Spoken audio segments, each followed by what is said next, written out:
ابھی جس کا ذکر کر رہے تھے وہ ذات حضرت شاہ عالم کی تھی. مدینہ کی سرزمین پر حضرت شاہ عالم کا ذکر ہو رہا ہے. تو یہ شیخ احمد کھٹو مغربی یہ خرقہ محبوبیت لے کر دہلی آئے اور دہلی سے یہاں گجرات آئے. اور احمد شاہ بادشاہ ان کے مرید تھے. کہتے ہیں مجھے خضر علیہ السلام سے ملاقات کرنی ہے. ابھی احمد آباد نہیں تھا، احمد آباد کی ابھی بنیاد شہر ہی نہیں تھا. تو حضرت شیخ احمد کھٹو نے کہا کہ ٹھیک ہے، میں حضرت خضر سے پوچھ لوں گا کیا وہ تم سے ملاقات کرنا چاہتے ہیں. جب شیخ احمد کھٹو کی ملاقات ہوئی حضرت خضر علیہ السلام سے تو شیخ احمد کھٹو نے کہا کہ میرے ایک مرید احمد شاہ ہے جن کو تم سے ملاقات کرنی ہے، کیا تمہاری اجازت ہے؟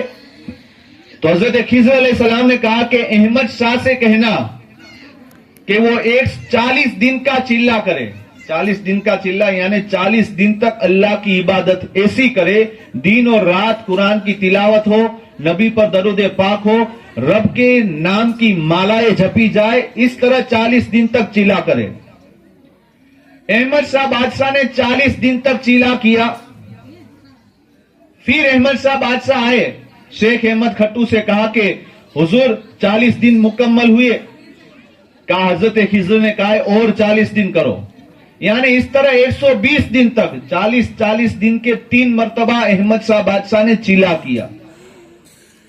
جب 120 دن مکمل ہوئے تو احمد شاہ بادشاہ شیخ احمد کھٹو جو آج سرخیج کی سرزمین پر آرام فرما رہے جن کی عمر ظاہری 120 سال کی ہے، اور جب وہ گجرات آئے تب ان کی عمر 111 سال کے قریب تھی.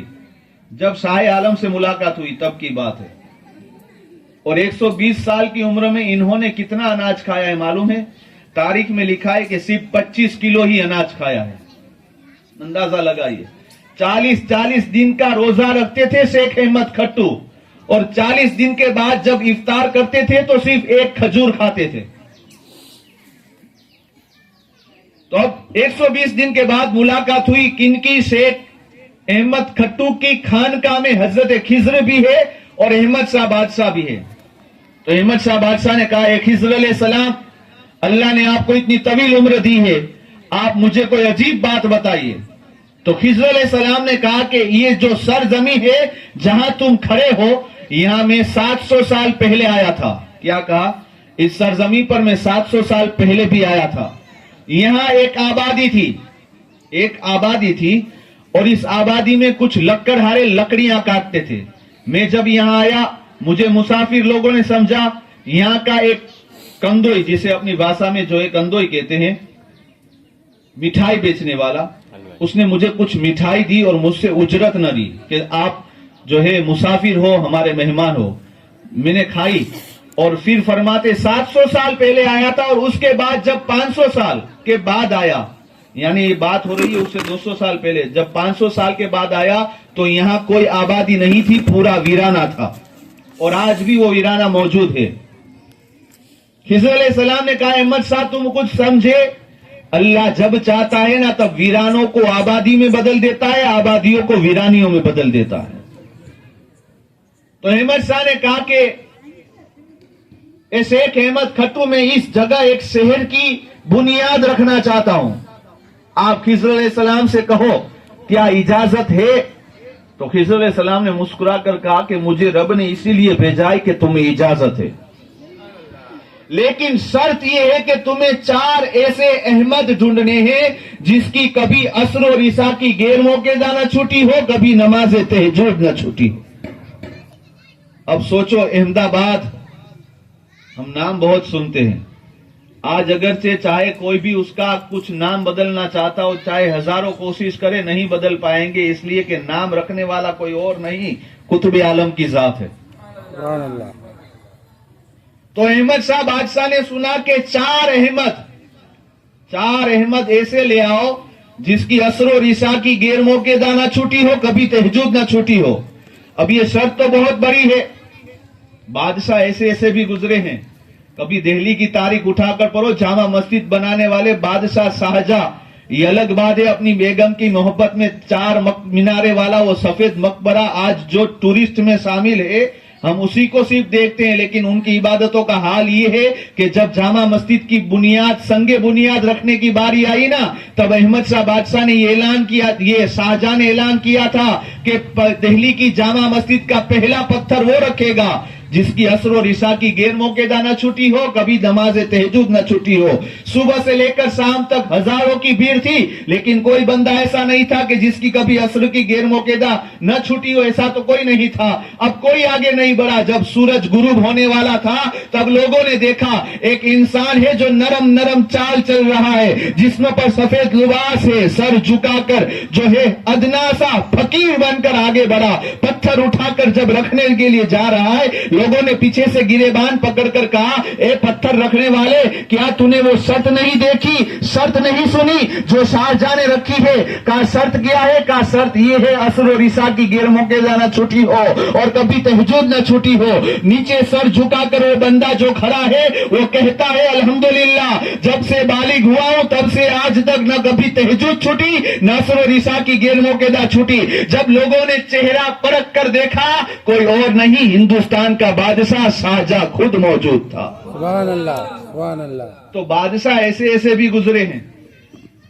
تو اب احمد شاہ بادشاہ کے سامنے بھی ایسی بات رکھی گئی کہ 4 احمد ایسے لے آؤ، 4 انسانوں، چاروں کا نام احمد ہو اور چاروں کی اندر یہ خصوصیت ہو۔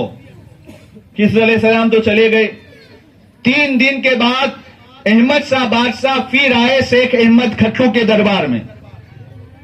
تو حضرت شیخ احمد کھٹو نے کہا کہ احمد شاہ کیا ہوا؟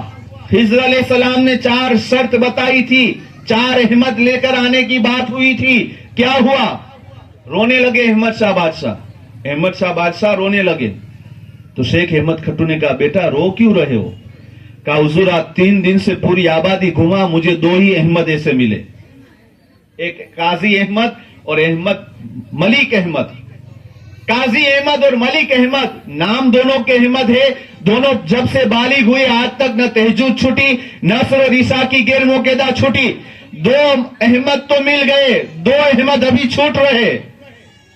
اب مرید کا رونا پیر کو کب برداشت ہو؟ مرید جب رو رہا ہے تو احمد شاہ بادشاہ نے کہا گھبراؤ، شیخ احمد کھٹو نے کہا گھبراؤ نہیں، تیسرا مجھے شمار کر لو۔ 2 احمد ہے، میرا نام بھی احمد، شیخ احمد کھٹو، کہا مجھے بھی شمار کر لو۔ جب شیخ احمد کھٹو نے یہ کہا اب 3 احمد ہو گئے، چوتھے کی کمی تھی، تو احمد شاہ بادشاہ اور ہچکیاں مار کر رونے لگے۔ تو شیخ احمد کھٹو نے کہا اب کیوں رو رہے ہو، 3 تو مل گئے۔